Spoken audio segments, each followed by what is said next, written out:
애굽에 내려진 이 세 번째와 네 번째 재앙을 우리가 묵상하면서 저는 우리의 신앙의 정점을 도전하기를 원합니다. 그래서 우리에게 주어진 복이 정말 하나님께서 주시는 회전하는 그림자도 없고 부작용도 없는 그런 온전한 복을 누리는 여러분의 인생이 되기를 저는 원하고, 내가 축복이라고 규정하는 그 축복이 정말 하나님 보시기에도 축복이 되어지는 그런 은혜가 여러분 인생 가운데 날마다 펼쳐질 수 있기를 축복합니다. 자, 첫 번째 그러기 위해서는요, 여러분 하나님을 기억할 때 복이 됩니다. 하나님을 기억하면 오늘의 저주가 복이 된다는 얘기입니다. 따라합시다. 하나님을 기억하면 내 인생에 전성기가 온다. 그래서 여러분 우리는요, 끝이 영광스러운 인생을 하나님 앞에 디자인할 수 있도록 기도해야 됩니다. 우리 인생도 마찬가지예요. 날마다 하나님을 기억하는 순간 여러분의 인생에 최고의 영광의 시간들이 찾아오게 되는 줄 믿습니다.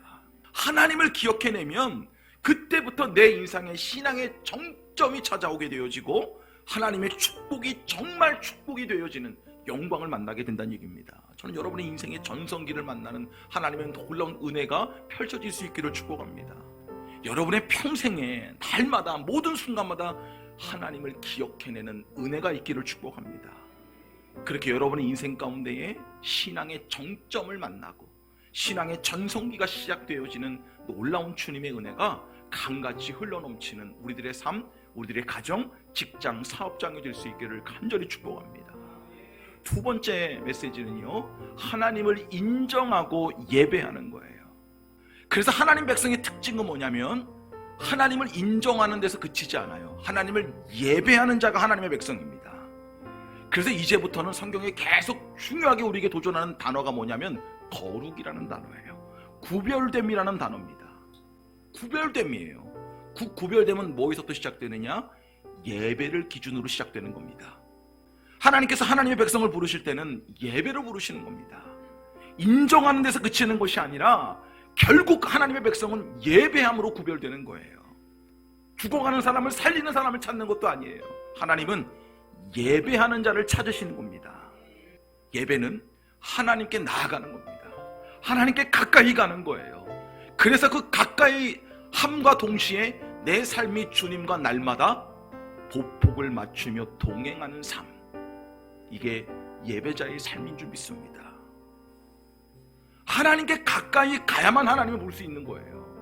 하나님께 가까이 가야만 하나님을 알 수 있습니다. 하나님께 가까이 가고 말씀을 가까이 하고 교회를 가까이 하고 예배를 가까이 해야만 하늘의 신령한 은혜를 깨닫게 되어지는 거예요.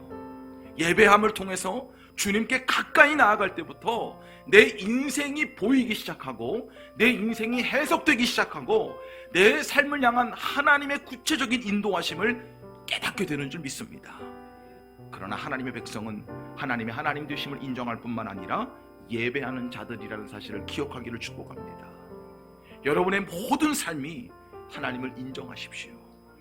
동시에 그 하나님을 날마다 예배하기를 축복합니다. 우리의 구별됨은 다른 것이 아니에요. 하나님을 예배하는 데서부터 우리의 구별됨이 시작됨을 잊지 않는, 모든 순간 그렇게 하나님을 예배함으로 우리의 신앙의 정점을 도전하고 우리 인생의 신앙의 전성기를 허락하시는 하나님의 놀라운 신령한 은혜를 날마다 누리는 저와 여러분의 구별된 삶이 되어지기를 주님의 이름으로 간절히 축복합니다. 마지막 세 번째로는요, 세상과의 타협을 경계하셔야 된다는 얘기예요. 여러분, 거룩은 뭐냐면 버릴 것은 버리고 붙들 것은 붙드는 게 거룩입니다. 내 안에 악한 말이 생긴다 할지라도 하나님께 쏟아붓는 겁니다. 그렇게 하나님의 공의를 구하고 하나님의 정의를 구하는 거예요. 내가 당한 이 부당함을 사람에게 말하는 것이 아니라 하나님께 마음껏 아뢰는 거예요. 하나님의 사명에 초점을 맞추고 이제 그 사명을 감당할 수 있는 능력을 구하면 하나님께서 그 사명에 맞는 권능과 환경과 상황과 형편을 허락해 주시는 거예요. 그래서 우리에게 하나님의 말씀이라면 순종하고 따라가는 그 루틴이 여러분의 삶이 되어지기를 저는 축복합니다. 그게 주 안에서 우리에게 찾아오는 악한 흑암의 역사들의 타협에서 자유하는 길이란 얘기예요. 여러분, 하나님의 말씀은요, 우리를 높은 곳으로 인도하실 때는 명령의 형태로 주어진다고 했어요. 여러분의 이해를 요구하지 아니하십니다. 좋은 상황이 돼서 하는 것이 아니라 부족함이 있는 그대로 여호와가 나의 목자가 되시니 내게 부족함이 없음을 믿음으로 선포하는 겁니다. 그렇게 말씀이 내 삶의 중심이 되고 힘이 되는 그런 구별된 인생이 여러분의 믿음의 삶이 되기를 주님의 이름으로 축복합니다. 전 여러분의 믿음이 싱싱했으면 좋겠어요.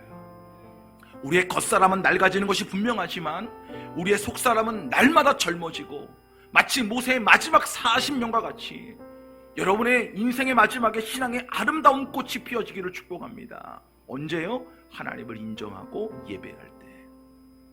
그리고 마지막으로는 이걸 못하게 하기 위해서 세상은 끊임없이 타협할 겁니다. 그러므로 저와 여러분들이 말씀이 들려지는 바로 그 순간 순종의 발걸음을 내딛으셔야 돼요. 우리에게는 믿음의 위대한 역사에 흔적을 남기는 하나님의 기적이 되어지기를 소망합니다. 진리의 말씀만을 붙들고 세상의 달콤한 유혹과 타협의 메시지에 예수 그리스도의 이름으로 여러분의 귀를 닫기를 축복합니다.